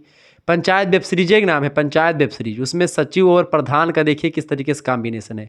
तो सचिव जो होता है वो सरकार की तरफ से आता है कि ग्राम पंचायत में जो चुनाव लड़ा है प्रधानी का, तो प्रधानमा सही कमावा करते कि नहीं करते, वही प्रधान के काम को देखने के लिए सचिव नियुक्त करके भेजे जाते हैं, सरकारी स्तर के होते सचिव। ठीक है, यानी जिसको आप सेक्रेटरी कहते हैं। तो लोकतांत्रिक विकेंद्रीकरण के लिए के लिए पंचायत राज संस्थाओं की शुरुआत की जानी चाहिए। समिति का कहना था कि स्थानीय स्वशासन को मजबूत करने के लिए त्रिस्तरीय व्यवस्था होनी चाहिए। त्रिस्तरीय मतलब कि 3 स्तर की, ठीक है। एक ग्राम स्तर पर ग्राम पंचायतों का गठन किया जाए, खंड स्तर पर पंचायत समिति और जिला स्तर पर जिला परिषद, ठीक है। जैसे बीडीसी का जो चुनाव होता है वो पंचायत समिति में बीडीसी का चुनाव होगा, तमाम बीडीसी मिल करके फिर एक ब्लॉक प्रमुख चुनते हैं। ऐसे ही जिला पंचायत के सदस्य जो होते हैं वो सदस्य का चुनाव लड़ते हैं और जीतते हैं तो जिला पंचायती का अध्यक्ष का चुनाव होता है, जिला परिषद के अध्यक्ष चुने जाते हैं, ठीक है। इन संस्थाओं को प्रशासन की वास्तविक शक्ति तथा उत्तरदायित्व प्रदान किया जाए और सामाजिक विकास के कार्यक्रम इन्हीं संस्थाओं के माध्यम से चलाया जाना चाहिए। और ये बात बहुत बिल्कुल सही थी। बलवंत राय मेहता की समिति की सिफारिश जो है सबसे बेटर थी। कई समितियां, अशोक मेहता समिति, बलवंत राय मेहता समिति, कई समितियां बनाई गई, लेकिन ये समिति जो बताया त्रिस्तरीय पंचायती स्वशासन को, मतलब स्थानीय स्वशासन को, तो ये बड़ी जबरदस्त थी और ये लागू भी हो गई। अगला क्वेश्चन आपकी स्क्रीन पर आ चुका है, प्रश्न आप देखेंगे। प्रश्न है भैया, ग्राम पंचायतों में महिलाओं के लिए क्या आरक्षण किया गया है? देखिए 73वें संविधान संशोधन के द्वारा भारतीय संविधान में 11वीं अनुसूची जोड़ी गई। इसके द्वारा देखिए 11वीं अनुसूची 73वें संविधान संशोधन बेसिकली ग्राम पंचायतों से रिलेटेड है, और जो 12वीं अनुसूची बेटा वो नगर पालिकाओं से रिलेटेड है। नगर पालिका में चुनाव कैसे होगा, जैसे नगर निगम, ठीक है, पार्षदी का चुनाव, ये सब चुनाव जो होते हैं वो नगर स्तर पर होते हैं, गाँव में ग्राम पंचायतों के अकॉर्डिंग होते हैं। तो ग्राम पंचायतों को संवैधानिक दर्जा दिया गया। ग्राम पंचायतों का चुनाव कार्यकाल समाप्त होने के पूर्व कराया जाना चाहिए, अनिवार्य कर दिया गया। यह चुनाव राज्य निर्वाचन आयोग के द्वारा कराया जाएगा। नए पंचायती राज व्यवस्था के अंतर्गत ग्राम पंचायतों के निर्वाचन में अनुसूचित जाति यानी कि जीएसटी, शेड्यूल कास्ट, ठीक है, अनुसूचित जाति, जनजाति यानी कि अनुसूचित ट्राइब जो बोलते हैं, इसको आप शेड्यूल ट्राइब्स बोलते हैं, पिछड़ा वर्ग ओबीसी, महिलाओं, इन सभी के लिए आरक्षण की व्यवस्था की गई है। सभी वर्गों के लिए निर्धारित स्थानों में से उस वर्ग की महिलाओं के लिए 1/3 स्थान सुरक्षित कर दिया गया है। महिलाएं और ये सब कभी भी लड़ सकती है, सामान्य सीट पर भी। सामान्य सीट बहुत लंबे समय के बाद आती है। अनुसूचित जाति के लिए जो स्थान आरक्षित है उसमें 1/3 स्थान अनुसूचित जाति की महिलाओं के लिए सुरक्षित किया गया है। इसी प्रकार पिछड़े वर्ग और सामान्य वर्ग की महिलाओं के लिए भी आरक्षण की व्यवस्था की गई है। महिला सशक्तिकरण की दिशा में यह काम अत्यंत सराहनीय कार्य माना जाता है जो कि पंचायती राज व्यवस्थाओं में किया गया है, ताकि हर एक समाज का एक प्रधान बने, एक मुखिया बने और वो आकर के शासन में भागीदारी ले और संभाले। लेकिन गांव वगैरह में जानते हैं क्या होता है? गांव वगैरह में होता ये बेटा कि जैसे आपने जैसे आपने आ गई पिछड़ी सीट आ गई या हरिजन सीट आ गई, ठीक है, तो क्या होगा? जो ठाकुर साहब होंगे किसी हरिजन के नाम पर पर्चा निकलवा लेंगे, या बड़े वर्ग के जो लोग होंगे वही बेसिकली एक प्रकार से भाग ले लेंगे, ठीक है, और वो लड़वा देंगे किसी को। हालांकि बहुत अब तो कई जाति के लोग चुनाव लड़ने लगे और जीतने लगे हैं, ठीक है, लेकिन चुनाव में बेसिकली अब आजकल तो एक ही फैक्टर चल रहा है, जाति धर्म के नाम पर बड़े स्तर पर वोट मांगे जाते हैं और छोटे स्तर पर भी जाति के नाम पर वोट मांगे जाते हैं। धर्म के नाम पर नहीं, जाति के नाम पर और धर्म के नाम पर भी चल रहा है, और पैसा रुपया तो दबा के बंटता है भाई। ये निर्वाचन आयोग की सबसे बड़ी भूल और सबसे बड़ी गलती यही है कि आजकल चुनाव में आचार संहिता लगने के बावजूद पैसे बट जाते हैं। ये वास्तविक रियलिटी है, इसको पुलिस भी जानता है, सरकारें भी जानती, बड़ी बड़ी सरकारें बड़े बड़े चुनाव में भी पैसे बटते हैं, ठीक है, सभी लोग जानते हैं। तो ये सफ़ेदपोश अपराध होता है। लोग जानते हुए भी चीज़ों पर एक्शन नहीं लेना चाहते, क्योंकि एक्शन लेने के लिए मना भी कर दिया जाता है ऊपर से। ऊपर के लोग भी भ्रष्टाचार में शामिल हैं। जनता कह रही हमको तो मिल रहा है 500 रुपया, 2000 मिल गए कोटे के, चलो ठीक है वो डाल दो, कौन मतलब है फिर 5 साल 2000 मिल जाए। ये नहीं कुछ खर्चा पानी भा 2 दिन सब्जी बढ़िया तरकारी गोभी और मटर का खई है, लाओ 2000 दो वो डारी थे। ऐसे होता है। चले, और जो छोटे तबके के लोग हैं बेचारे दारू वारू पीते हैं, उनको दारू ये चलाते हैं भैया। प्रधानी तो दारू चलती है खूब दबा के। कहने की बात नहीं, कहना नहीं चाहिए, ओपन प्लेटफॉर्म है, लेकिन चूंकि ये चीज़ें आप देखेंगे नॉर्मली आपके गांव वगैरह में देखने को मिलती होंगी। पंचायती राज व्यवस्था पर गठित समितियां, देखिए पंचायती राज व्यवस्था पर गठित समितियों के कई नाम हैं, जैसे कि पहला बलवंत राय मेहता समिति 1956 से 1957 में आई थी। दूसरी अशोक मेहता समिति 1977 में आई। राव समिति 1985 में आई। सिंधवी समिति 1987 में और थुंगा समिति 1988 में। बलवंत राय मेहता समिति त्रिस्तरीय पंचायती राज की बात करता है और यही सबसे बेटर थी, फॉलो हुई। ठीक है, आगे देखते हैं। अगला क्वेश्चन आपकी स्क्रीन पर आ चुका है, फटाफट से आप देखेंगे। प्रश्न है, भारतीय संविधान में 12वीं अनुसूची के बारे में बताएं। तो 11वीं अनुसूची तो ग्राम पंचायतों से रिलेटेड है और 12वीं अनुसूची नगर पालिकाओं से। तो भारतीय संविधान में 74वां संविधान संशोधन के द्वारा 12वीं अनुसूची जोड़ी गई। इस अनुसूची में शहरी स्थानीय निकायों का प्रावधान किया गया है। जिस प्रकार से गाँवों के लिए पंचायती राज व्यवस्था का गठन किया गया, उसी प्रकार शहरों के लिए शहरी निकायों का गठन किया गया। 12वीं अनुसूची में शहरी निकायों के गठन, अधिकारों और कार्यों का वित्त मतलब पैसा रुपया कैसे देना है, वो सब मेंशन किया गया है 12वीं अनुसूची में।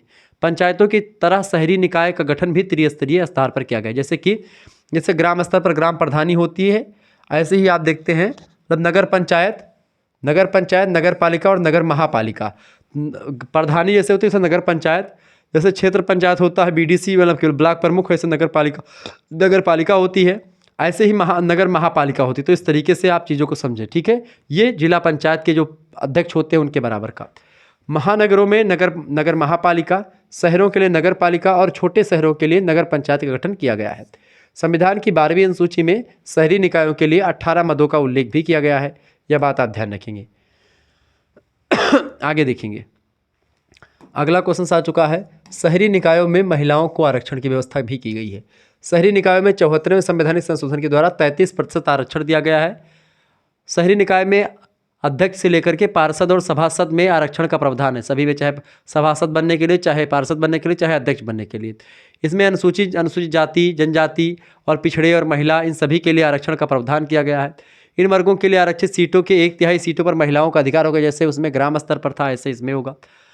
सामान्य वर्ग के लिए जो स्थान निर्धारित है उनमें से 1/3 स्थान सामान्य वर्ग की महिलाओं के लिए आरक्षित होता है। सभी वर्गों के लिए आरक्षित सीटों में चक्रानुसार परिवर्तन होता रहता है। ठीक है, यानी कि कभी हरिजन सीट, कभी महिला सीट, कभी पिछड़ी सीट, कभी क्या सीट, इस तरीके से आते रहते हैं।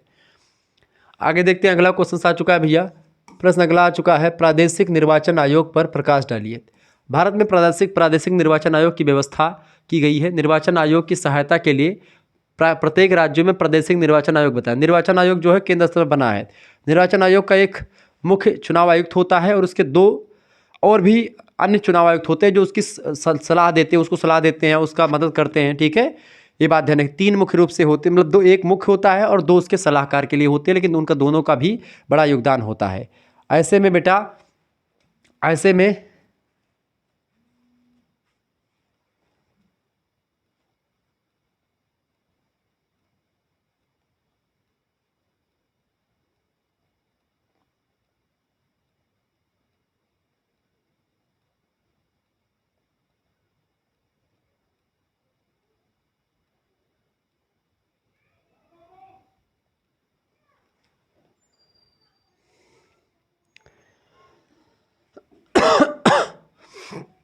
तो प्रत्येक राज्य में प्रादेशिक निर्वाचन, यानी कि प्रदेश का जो चुनाव या छोटे चुनाव होंगे, ये स्थानीय स्वशासन के, नगर पंचायत या ग्राम पंचायतों के, तो वो प्रादेशिक निर्वाचन आयोग करेगा।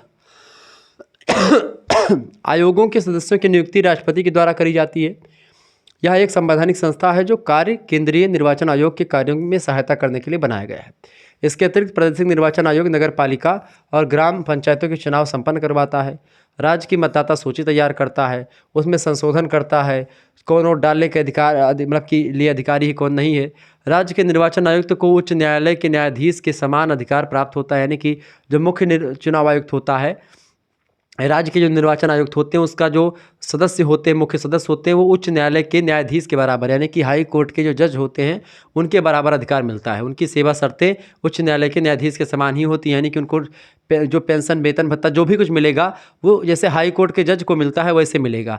और जो मुख्य चुनाव आयुक्त होते हैं उनको एक प्रकार से वैसा ही व्यवहार या वैसा ही उनको रिस्पेक्ट मिलेगी या वैसे ही सैलरी मिलेगी जैसे सैलरी किसको मिलती है, सुप्रीम कोर्ट के न्यायाधीश को मिलती है, सेम ऐसे मिलेगी जज को मिलती है। ठीक है, ये बात आप ध्यान रखेंगे। आगे बढ़ते हैं, अगला क्वेश्चन आपकी स्क्रीन पर आ चुका, फटाफट से आप देखने का प्रयास करेंगे। बहुत ही ज़बरदस्त क्वेश्चन है। प्रश्न है, भारत में चुनावों की प्रमुख त्रुटियों का उल्लेख कीजिए।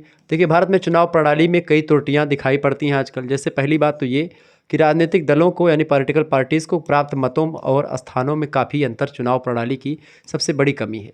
सन 1980 में लोकसभा चुनाव में जनता पार्टी ने 19.94% मत प्राप्त करके 41 स्थान प्राप्त किया था। वोट बढ़िया मिला था ये। दूसरी बात, चुनाव में धन की बढ़ती हुई भूमिका चुनाव प्रक्रिया को प्रभावित कर रही है, यानी कि यहाँ पर जिसके पास पैसा है वो चुनाव जीत ले रहा है। पैसा इतनी पावरफुल चीज़ है, पैसा मतलब कि आपके पास अगर पैसा है तो दुनिया की हर एक चीज़ आपके समक्ष झुक जाएगी। आजकल अगर आपके पास पैसा नहीं है बेटा, तो आपको बता दूं कि आपकी रिस्पेक्ट आपके घर वाले नहीं करेंगे। अगर आप कुछ नहीं कमाते हैं, वैसे घर पे पड़े रहते हैं और कुछ एक आध पैसा नहीं कमाते हैं, तो आपका रिस्पेक्ट आपकी बीवी खुद नहीं करेगी, आपके बच्चे आपका जो है कदर नहीं करेंगे। लेकिन आप कमाओगे तो आपकी रिस्पेक्ट बहुत होगी। जैसे एक वृद्ध लोग जो पेंशन पाते हैं, उनकी सेवा उनके बच्चे, उनकी पतोह सब करती हैं, बहू लोग सब करती हैं। लेकिन जो वृद्ध एक पैसा भी नहीं कमाते, उनकी महिलाएं घर की उनको गाली देती हैं, उनको खाना तक सही से नहीं देती हैं। ये आप समाज में देखते होंगे, झगड़ा लड़ाई होता है। तो पैसा रहेगा तो ये सब चीज़ें नहीं होंगी। तो अभी ज़रूरत है आपको पढ़ लेने की, और पढ़ लिख करके कोई पैसा वैसा कमाने का ट्रिक ढूंढ लो भाई, क्योंकि आगे जीवन जो है इतना बेरोजगारी और इतना जो है गरीबी आएगी आने वाले समय में। या अब आप मान के जो इतना क्या हो जाएगा, जैसे कि आप कितना ही पैसा कमा लो, सब कम ही पड़ जा रहा है। आज के भौतिकवादी समाज में मनुष्य की इच्छाएं लगातार बढ़ती जा रही हैं। आजकल देखो, पहले शादी होती थी वैसे निपट जाती थी, आज शादी हो रही है 10 दिन पहले से नात बात इकट्ठा हो जा रहे हैं, सभी मतलब आ जा रहे हैं। उस नात बात आने के साथ ही साथ आप देखते हैं कि भाई आज मेहंदी है, फलाना है, कल धमाका है, कल हल्दी हुए, मेहंदी हुए, वो मन चलो डीजे बंधाओ, मन डांस करी है, कुछ नात बात है बेमतलब के, कम से कम 20,000 रुपया तो हर मेहंदी हल्दी में चलागा। फिर कहना ब्याह है तो चलो ऑर्केस्ट्रा बंधाए लिहो, वो मन 30-35 हज़ार निकलेगा। ऐसे 20 ठू गाड़ी बंधाए लिहो, बोलोरो स्कॉर्पियो अक्का लेके वो मन तमाम पैसा। मतलब आप देखो, कम से कम पूरा जीवन कमाई में जो आपका लगभग 10-12 लाख या कमा करके रखे होंगे, पूरा जीवन लग गया, 25-25 साल लग गया कमाते, 12 लाख 13 लाख रुपए, ठीक है, वो सब कमा करके आपने धरा है। एक शादी में आपका लगभग 8 से 10 लाख रुपया मिनिमम शादी अगर आप कर रहे हैं तब भी आपका निपट जाता है बड़े आराम से, ठीक है। मतलब अगर इसे करेंगे तो गहना बनवाओ, डाल पे लेके जाएगा, साड़ी रखो, तो तमाम प्रकार की दिक्कतें आएंगी। ये सब क्या है, तो आजकल धन की भूमिका बढ़ रही है। इसीलिए धन के लालच में अगर किसी को कोई 2 रुपया 10 रुपया कोई दे रहा कर, भैया चलो समोसा चौराहा तक खवाई दी थे, तो 10 रुपये के चक्कर में मेरे समोसा खा के निकल जाते हैं बहुत आदमी, ठीक है। तीसरी बात, राजनीति में तो भाई अब किसी को बोलेगा भाई हम 2000 दी थे वोटवा हमें दे दियो, लो 2000 लो, उल्टाओ वोट दी थे। राजनीति में अपराधियों की भूमिका बढ़ती जा रही है, हिंसा का प्रयोग हो रहा है लगातार। राजनीतिक दलों की कथनी और करनी में अंतर देखने को मिल रहा है, मतदाताओं में उदासीनता देखने को मिल रही है। लोग वोट डालने का मन, अगर पैसा नहीं मिला तो वोटवे नहीं डालने जाते हैं। प्रधानिक चुनाव में 1400 गाँव वोट हमारे में रहता है, प्रधानी के चुनाव में 1400 वोट पड़ता है हमारे पोलिंग पर, लेकिन 3 पोलिंग बनती है। लेकिन जब वही लोकसभा का चुनाव आता है, राज्यसभा और उसका चुनाव आता है बड़े स्तर का, उसमें कितना 1400 में से मुश्किल से 600 वोट पड़ता है। साढ़े बहुत पड़ गया तो 650 पड़ गया, इससे ऊपर आज तक नहीं पड़ा। लेकिन प्रधान चुनाव में 1400 वोटवा पड़ जात है, प्रधान के उंगली रहा थे के कोटवा, ठीक है। शासक दल प्रशासनिक तंत्र का दुरुपयोग करता है, यानी कि जैसे कि मान लीजिए जो प्रधान है वो तो दबदबा कायम किए हैं, यहाँ पे बड़े स्तर के लोग जो होते हैं उनका दबदबा होता है। निर्वाचन अधिकारियों पर राजनीतिक दलों का दबाव होता है, जिससे वे निष्पक्ष कार्य नहीं कर पाते हैं। वोट डालने के बाद भी अंदर गिनती में कन्वर्ट हो जाते हैं, गिनती में हारते हारते चुनाव बदल देते हैं, कब जीत जाते हैं, किसी का अनबेरड करवा दिए, मतलब तमाम भ्रष्टाचार भरा पड़ा है इसमें, ठीक है। तो ये सब दोष आपको दिखाई पड़ेंगे। अगला प्रश्न, जातिवाद भारतीय राजनीति में मतदान व्यवहार को किस प्रकार प्रभावित कर रही है? बिल्कुल कर रही है। देखिए, भारत में चुनाव अभियान को जातिवाद के रूप में देखा जाता है। प्रत्याशी जिस निर्वाचन क्षेत्र में चुनाव लड़ रहा होता है, उस निर्वाचन क्षेत्र में जातिवाद की भावना को प्रायः उकसाया जाता है। पहले टीवी पर बैठ करके उस क्षेत्र के बारे में तमाम प्रकार की चीज़ें बताई जाएंगी, और जब सभाएं करेंगे तो जाति को लेकर के ज़्यादा मोटिवेट करेंगे। अब की बार चुनाव जो हुआ जातिवाद पर ही बेसिकली हुआ है, ठीक है, ताकि संबंधित प्रत्याशी अपनी जाति के मतदाताओं का पूरा समर्थन मिल सके। चुनाव में उम्मीदवारों का चयन भी जाति के आधार पर ही किया जाता है। जैसे कि अभी इंडी अलायंस की पार्टी जो थी, इंडी अलायंस जो संगठन था, आपको बता दूं कि जाति के अकॉर्डिंग चुनाव लड़ा गया। जैसे भाजपा का तो फिक्स था कि हाँ बृजभूषण सिंह के लड़के लड़ेंगे, फिक्स था पहले से, ठीक है। भाजपा एकदम से चाहे इतना धरना वरना हुआ, कोई मतलब उसका नहीं निकला, ठीक है। राजा भैया यहाँ से गोंडस फिक्स है कि राजा भैया सांसद थे वही लड़ेंगे, ठीक है। राजा भैया खिलाफ कौन लड़ा? यहाँ राजा भैया गोंडा, मतलब कि यहाँ पर क्या नाम है, मनकापुर के हैं, वो राजा भैया कुंडा वाले नहीं। तो कैसे चुनाव लड़ा? श्रेया वर्मा को खड़िया दिया इंडिया अलायंस ने। श्रेया वर्मा कौन है? बेनी प्रसाद सांसद रह चुके थे, उनकी नातिन है, ठीक है। तो वो चुनाव लड़ी यहाँ से, उनका कोई फैन फॉलोइंग नहीं था, लेकिन चुनाव क्यों लड़ी? क्योंकि उनके दादाजी थे या नाना जी, कुछ भी जो भी है वो थे, ठीक है, सांसद थे। अब चूंकि बर्मा बिरादरी इधर बहुत ज़्यादा थी, मतलब गोंडा के एक साइड में बर्मा बहुत ज़्यादा हैं, एक साइड में ठाकुर बाभन है और एक साइड में मतलब कि जो अनुसूचित जातियाँ वो सब बहुत ज़्यादा हैं। तो इस तरीके से बर्मा बिरादरी का वोट कब्जाने के लिए, चूंकि बर्मा बिरादरी ज़्यादा, सबसे वोट ज़्यादा बर्मा बिरादरी का है, लगभग 1.5-2 लाख वोट ऐसे है। तो वो उस वोट को कब्जाने के लिए इंडिया अलायंस ने जाति के नाम पर उसको खड़ियाया। ऐसे ही एक मिश्रा जी को खड़िया दिया था प्रतीक भूषण के खिलाफ उधर, ठीक है, लोग कैसरगंज में। तो ऐसे आप देखते हैं जाति का उम्मीदवारों का चयन जाति के आधार पर होता है। जिस निर्वाचन क्षेत्र में जिस जाति का अधिक मतदाता होते हैं, वोट डालने वाले ज़्यादा होते हैं, प्रायः उसी जाति के उम्मीदवार बनाए जाने की प्रयास किया जाता है पार्टी के द्वारा। विभिन्न जातियों के नेताओं का चुनाव अभियान अपनी जाति के मतदाताओं को अपने पक्ष में करने के लिए ही होता है।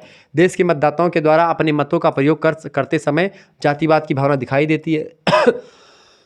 उत्तर प्रदेश में चरण सिंह और उनके पुत्र अजीत सिंह की सफलता जाट मतदाताओं पर निर्भर है। तो मुलायम सिंह यादव की जो सफलता थी वो यादव जाति पर पूरी डिपेंड थी। इस तरीके से आप देखते हैं कि जाति एक महत्वपूर्ण फैक्टर के रूप में सामने आती है।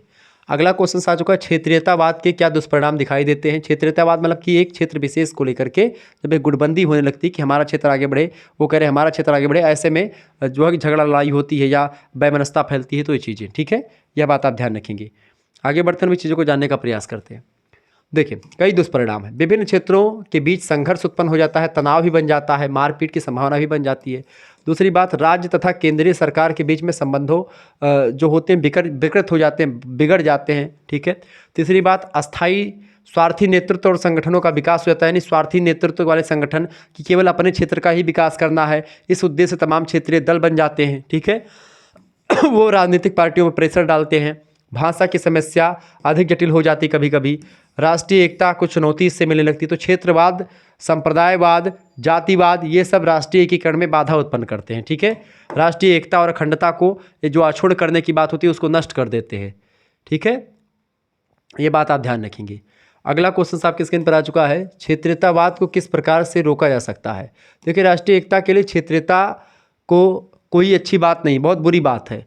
इन पर रोक लगाना ही अच्छा है। इस संबंध में कई सुझाव दिए जा सकते हैं, जैसे कि पहला सुझाव, केंद्रीय सरकार की नीति इस प्रकार हो जिससे सभी क्षेत्रों का संतुलित विकास हो। दूसरी बात, देश के सभी क्षेत्रों को आर्थिक सुविधाएं समान रूप से मिलनी चाहिए। तीसरी बात, भाषा संबंधी विवाद का हल शीघ्र ही किया जाना चाहिए ताकि भाषा को लेकर के दो भाषी क्षेत्र जो है आपस में गुटबंदी ना कर लें। इस संबंध में सभी क्षेत्रीय भाषाओं को सम्मान दिया जाए और समान मान्यता दी जाए। देश के किसी क्षेत्र में किसी भाषा को ज़बरदस्ती न लादा जाए, यानी थोपा ना जाए कि आपको यही भाषा समझनी है। जो भाषा का मन हो क्षेत्र अपने मन से बोले। इसके अलावा प्रचार के विभिन्न साधनों के माध्यम से विभिन्न संस्कृतियों के साथ समान बर्ताव किया जाए और सभी को तालमेल बैठाने की बात करी जाए। केंद्रीय मंत्रिमंडल में सभी क्षेत्रों के समान प्रतिनिधियों को स्थान दिया जाए ताकि केंद्रीय मंत्रिमंडल में जैसे एक ही मंत्री ना बना रहे, हमेशा बदल बदल करके मंत्री बने ताकि वहाँ की जनता को लगे कि हमारे क्षेत्र का भी कोई मंत्री बना हुआ है, ठीक है।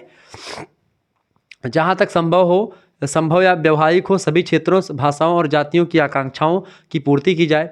और आठवीं बात, भारतीय संघ की जो संकीर्ण भावनाएं हैं उसे दूर किया जाना चाहिए और संघ जो है एक पावरफुल के रूप में काम करे और सभी क्षेत्र को वो एक प्रकार से अपने नज़रिए से देखे। जैसे कि एक विपुल के 4 कुमारा, यानी एक पिता के 4 पुत्र हैं और चारों को अपनी एक ही निगाह से अगर देखेगा तो घर में जो है सुमति रहेगी। लेकिन अगर वही पिता अपने पुत्रों को अलग अलग तरीके से देखने लगेगा, किसी को ज़्यादा प्रेम करेगा, किसी को नहीं करेगा, किसी से वैमनस्यता रखेगा, तो दिक्कत हो जाएगी, घर नहीं चलेगा, कुमति आ जाएगी।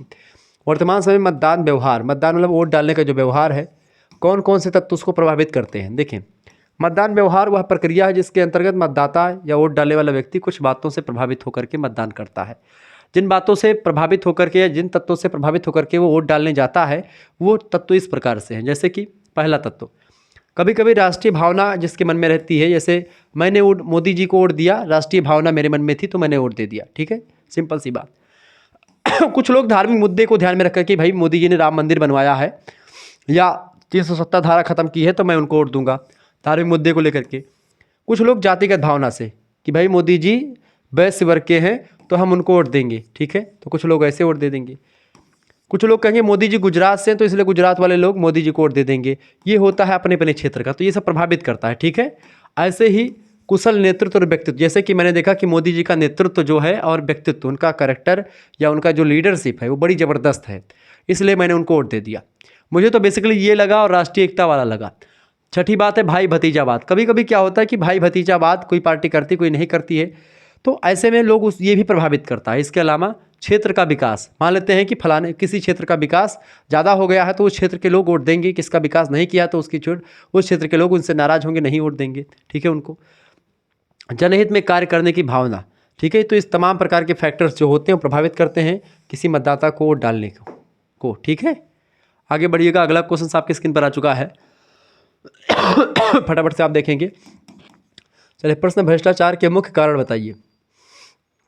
भ्रष्टाचार के कई कारण हैं। पहला कारण है लाल फीताशाही, दूसरा कारण नैतिक मूल्यों में ह्रास हो रहा है, धन और पद का प्रलोभन, यानी धन कमाने के चक्कर में, अपना पद आगे बढ़ाने के चक्कर में लोग भ्रष्टाचार करते हैं।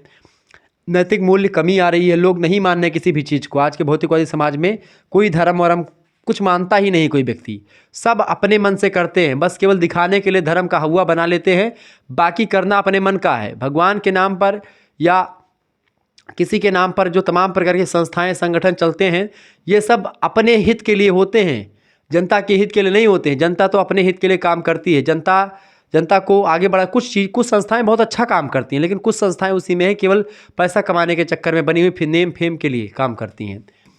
भारत में भ्रष्टाचार रोकने के कई उपाय हैं। भारत में भ्रष्टाचार रोकने के लिए कौन से उपाय हैं? लोकपाल और लोक आयुक्त की व्यवस्था की जाए, जो पब्लिक सर्वेंट है उन पर नज़र रखे, ठीक है, ताकि वो ऐसा चीज़ें ना कर पाएँ। तारकुंडे समिति पर एक संक्षिप्त टिप्पणी लिखिए, 2023 में प्रश्न आया हुआ है। देखिए, तारकुंडे समिति 1974-75 में इसका गठन हुआ, स्वतंत्र संस्था, सिटीजन्स ऑफ डेमोक्रेसी की ओर से जयप्रकाश नारायण जेपी जिनको कहते हैं, उन्होंने चुनावी सुधार के लिए किया था। इस समिति की सबसे प्रमुख सिफारिश यह थी कि एक ऐसा कानून होना चाहिए जिसके तहत सभी मान्यता प्राप्त राजनीतिक दलों यानी पॉलिटिकल पार्टीज़ के द्वारा अपने खातों, अपने आय के स्रोतों और खर्चे का ब्यौरा, पूरा हिसाब दिया जाए। यानी कि पार्टी के जो सदस्य हैं उनको अपना खाता देना पड़े, कहाँ से पैसा कमाए हैं बताएं, और कितना खर्चा किए, पूरा ब्यौरा चाहिए, ठीक है। वो समिति यही डिसाइड करे कि क्या कौन से पार्टी के लोग कितना खर्चा करते, कितना कमाते, सब कुछ पूरा ब्यौरा दे। यदि खाते में गड़बड़ी आदि पाई जाती तो उसे दंडनीय अपराध माना जाए और उसको दंड दिया जाए, ठीक है। ये बताया था जेपी नारायण। जेपी नारायण बहुत विद्वान आदमी थे, बहुत, आप देखेंगे उनको जेल में बंद कर दिया गया था जब इमरजेंसी लगी थी। अगला प्रश्न, उनके नाम पर बिहार में यूनिवर्सिटीज़ भी बनी है। 52वें संवैधानिक संशोधन के प्रमुख प्रावधान बताइए। देखिए, भारतीय संविधान को 10वीं अनुसूची, जिसे लोकप्रिय रूप से दल बदल कानून या दल बदल विरोधी कानून, एंटी डिफेक्शन लॉ बोलते हैं, कहा जाता है, दल बदल का विरोध करती है। ये वर्ष 1985 में 52वां संविधान संशोधन होता है। इसमें दल बदल के आधार पर संसद और राज्य विधानसभाओं के सदस्यों को अयोग्य ठहराने का प्रावधान किया गया है। दल बदल के आधार पर अयोग्यता के प्रश्न पर निर्णय सदन के अध्यक्ष और सभापति, जो लोकसभा का अध्यक्ष और राज्यसभा का सभापति, वो ले सकता है। उसका निर्णय अंतिम होता है, वही बताएगा कि भाई कौन व्यक्ति दल बदल अगर किया है तो उसका सटीक रीजन बताना पड़ेगा। ऐसे नहीं बिना मतलब का मुँह उठाया है, फलाने पार्टी में चले गए, उनको वोट दे दिया, उनको वोट दे, नहीं, उसका एग्जैक्ट कारण होना चाहिए, ठीक है। आगे देखते हैं, अगला क्वेश्चन आपकी स्क्रीन पर आ चुका है, फटाफट से आप देखने का प्रयास करेंगे। प्रश्न, राष्ट्रपति शासन की उद्घोषणा की स्वीकृति संसद में से कितने माह के भीतर लेना आवश्यक होता है? तो राष्ट्रपति शासन की उद्घोषणा की स्वीकृति संसद से 2 माह के भीतर लेना आवश्यक होता है। संसद के अनुमोदन के पश्चात कोई भी उद्घोषणा एक बार में 6 माह से अधिकार मतलब कि अधिक नहीं बढ़ाई जा सकती, यानी 6 महीने तक ही राष्ट्रपति शासन अधिकतम हो सकता है। 6 महीने तक आप बढ़ा सकते हैं, 6 महीने के बाद चुनाव करवाना पड़ता है। भारत में राष्ट्रपति शासन का प्रावधान किस अनुच्छेद में है? तो 356 अनुच्छेद में राष्ट्रपति शासन की व्यवस्था है। 352 में वित्तीय मतलब कि राष्ट्रीय आपातकाल की बात करी गई है, और 360 में वित्तीय आपातकाल की बात करी, जो अभी तक नहीं लगा है। अगला क्वेश्चन है, किस संविधान संशोधन के द्वारा राष्ट्रपति शासन की अवधि पुनः 6 महीने कर दी गई है? संविधान संशोधन के द्वारा राष्ट्रपति शासन की अवधि पुनः 6 महीने तक बढ़ाई जा सकती है संविधान संशोधन करके, ठीक है। अगला प्रश्न है, अब तक कितनी बार राष्ट्रीय आपातकाल की घोषणा की जा चुकी है? 3 बार। 1962 में जब भारत और पाकिस्तान का शायद युद्ध था, भारत और उसका चाइना, भारत पाकिस्तान, 1971 भारत चाइना का शायद, या 1975 में, मतलब कि 2 बार चाइना के युद्ध में। 1962 का मेरे हिसाब से भारत चाइना का युद्ध था, ठीक है।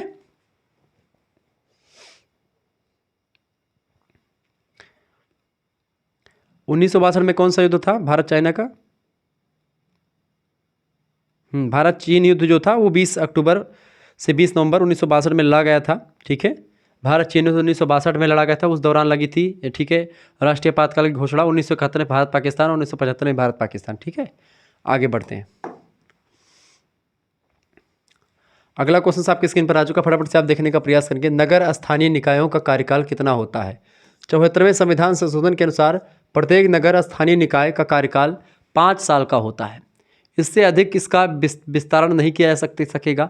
5 वर्ष का कार्यकाल पूर्ण होने के पूर्व ही नए निर्वाचन कराना आवश्यक है। यानी कि आपको कुल मिलाकर के 74वां संविधान संशोधन ये बताता है कि कोई भी, चाहे नगर पंचायत हो, चाहे क्षेत्र पंचायत हो, चाहे जिला पंचायत हो, कुछ भी हो, 5 साल का ही चुनाव का चिन्ह हो, मतलब 5 साल तक ही एक प्रकार से आप वोट डाल, मतलब 5 साल के बाद में चुनाव करवाना जरूरी होता है। ठीक है, 74वें संविधान संशोधन के द्वारा कौन सा भाग जोड़ा गया है? तो भाग 9 जोड़ा गया, 9 का। 74वें संविधान संशोधन के द्वारा कितने अनुच्छेद और अनुसूची जोड़े गए हैं? 18 नए अनुच्छेद तथा 12वीं अनुसूची जोड़ी गई है। ठीक है, 74वें संविधान संशोधन में नगर पंचायतों से रिलेटेड है। 74वें संविधान संशोधन अनुच्छेद 243 था में कितने प्रकार की नगर पालिकाओं का प्रावधान है? 74वें संविधान संशोधन के द्वारा अनुच्छेद 243 था के तहत 3 प्रकार की नगर पालिकाओं का प्रावधान है, जिसमें नगर निगम पहला, नगर पालिका परिषद दूसरा और नगर पंचायत तीसरा शामिल है। 12वीं अनुसूची में कितने विषयों का उल्लेख किया गया है? तो 12वीं अनुसूची में 18 विषयों का उल्लेख किया गया है। क्लियर? आगे देखेंगे, अगला क्वेश्चन आपके स्क्रीन पर आ चुका, फटाफट से आप देखने का प्रयास करेंगे। प्रश्न है, भारत में सर्वप्रथम नगर निगम की स्थापना कहाँ की गई थी? तो भारत में सर्वप्रथम नगर निगम की स्थापना 29 सितंबर भारत में सर्वप्रथम नगर निगम की स्थापना कहाँ की गई थी? तो सर्वप्रथम भारत में नगर निगम की स्थापना कब की गई थी? फटाफट से आप बताने का प्रयास करेंगे भाई। प्रश्न क्या पूछा गया है? भारत में सर्वप्रथम नगर निगम की स्थापना कहाँ की गई थी और कब की गई थी? बताएं। बिल्कुल, इसका करेक्ट आंसर क्या हो जाएगा? 1688 बिल्कुल राइट आंसर है। मद्रास में स्थापित हुआ था। ठीक है, 1688 29 सितंबर। पहले से ही लागू कर दिया गया था इसको, लेकिन बाद में जब आया तो उस चीज़ें हुई। दबाव गुट और राजनीतिक दल में क्या अंतर है? दबाव गुट को दबाव समूह कहते हैं, राजनीतिक दल को पॉलिटिकल पार्टीज कहते हैं। मैंने शुरुआत में ही बता दिया था। दबाव गुट और राजनीतिक दल में कई अंतर होते हैं। पहली बात तो सक्रियता के आधार पर अंतर आप देख ही लें। ठीक है, राजनीतिक दल समान रूप से सदा ही सक्रिय रहते हैं, किंतु दबाव गुट विशेष अवसरों पर ही सक्रिय दिखाई पड़ते हैं। कोई मुद्दा आता तो उस मुद्दे पर काम करते दिखाई पड़ते हैं। साधनों के आधार पर अंतर, राजनीतिक दल संवैधानिक साधनों का प्रयोग करते हैं, परंतु दबाव गुट मतलब आवश्यकता के अनुसार संवैधानिक और असंवैधानिक दोनों प्रकार के साधनों का प्रयोग करते हैं। हिंसात्मक अहिंसात्मक दोनों प्रकार की चीज़ों का प्रयोग कर सकते हैं। ठीक है, ये बात ध्यान रखेंगे। अगला क्वेश्चन आपकी स्क्रीन पर आ चुका भैया, और लास्ट क्वेश्चन है इस वीडियो का। प्रश्न, दबाव गुटों के गुट मतलब कि गुण बताइए। ठीक, गुण बताइए अथवा दबाव गुट की समीक्षा कीजिए। देखिए, दबाव गुटों के गुण दबाव गुटों के समर्थन में कई तर्क दिए जाते हैं कि दबाव गुट सही होते हैं, जिन्हें इन गुणों मतलब इन गुटों के गुण कह सकते हैं। जैसे कि पहला गुण, पहली क्वालिटी, दबाव गुट राज्य में विभिन्न हितों के मध्य समन्वय स्थापित करते हैं। दबाव गुट जो होते हैं जनता का हित करने के लिए गठित होते हैं, और जनता के हित के लिए ये पॉलिटिकल पार्टीज पर दबाव डालते हैं। ये गुट अपने हितों की रक्षा और अभिवृद्धि के लिए संगठित किए जाते हैं और उसके लिए हमेशा तत्पर रहते हैं। दबाव गुट सरकार की नीति और जनता की इच्छाओं के बीच में एक पुल का काम करते हैं। ठीक है, जनता की क्या इच्छा है इसको सरकार के समक्ष रखने का काम दबाव गुट करते हैं।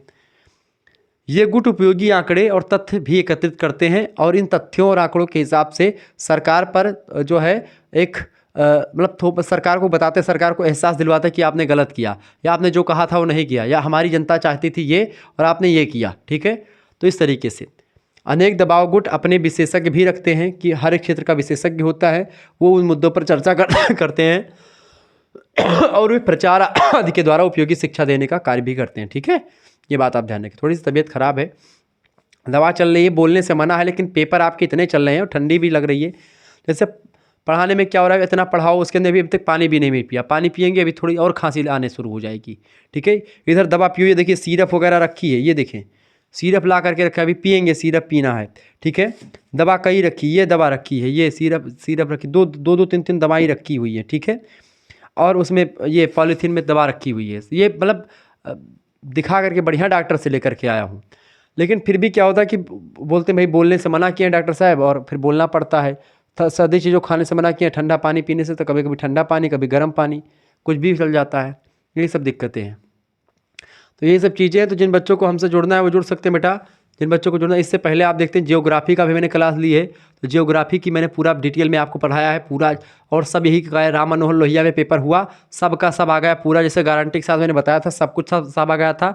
ऐसे आपकी परीक्षा में भी आने वाला है। तो आप इस वीडियो को शेयर कर दीजिएगा, लाइक कर दीजिएगा। और PDF प्राप्त करना सभी सब्जेक्ट का, तो आप SMS करें अभी 9161 93 60 62 पर। और सभी विश्वविद्यालयों के लिए ऑब्जेक्टिव भी पढ़ाते हैं हम, लिखित भी पढ़ाते हैं, दोनों टाइप का आपको मिल जाएगा।